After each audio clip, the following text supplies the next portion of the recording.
كتب كلماتها الشاعر أبو كريم باهي ناجي حسين سنان، رثاء ومواساة بعد رحيل والدته الغالي. أداء الشاعر أبو عقيل. يقول باهي سنان القربي غير عادي، وحزن متصاعدا، باحن من قلبي المقهور واعلن حدادي، بعد امي الوالده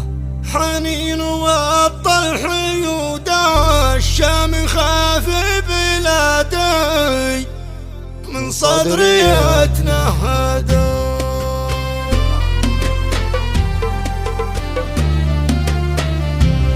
يقول باهي سنان والقربي غير عادي، واحزان متصاعده، باحن من قلبي المقهور واعلن حدادي، بعد امي الوالده حنين وابطل حيود الشام خاف في بلادي من صدري اتنهدى، حنين حز المدن وريافها والبوادي، زاد الأسى زيادة على فراق أمي يا عياني، وموجات فؤادي نفسي لها فاقدة،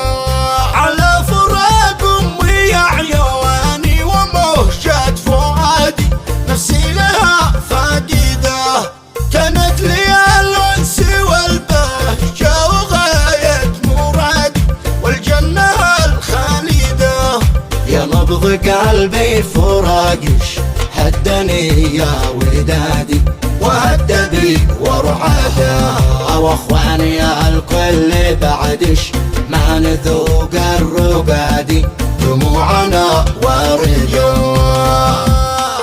الدار من بعدش اظلم صار غادر سوادي، واحزان متواجده،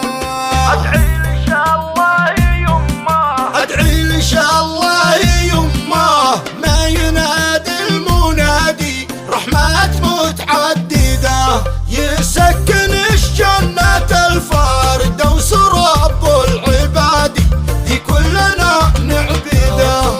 ما طقتنا العيش بعد امي وشربي وزادي، مجروحة الافئده، لكن قدر ربنا المكتوب من خير هادي، على القدر نحمده، يا رب تحفظ ابي درع سلاحي سنادي، طول العمر تسعد يا رب، واخواني اللي سند ظهري والاحمد زنادي، الشر عنا بعيده، والختم صلوا على الشافع بيوم الشدادي.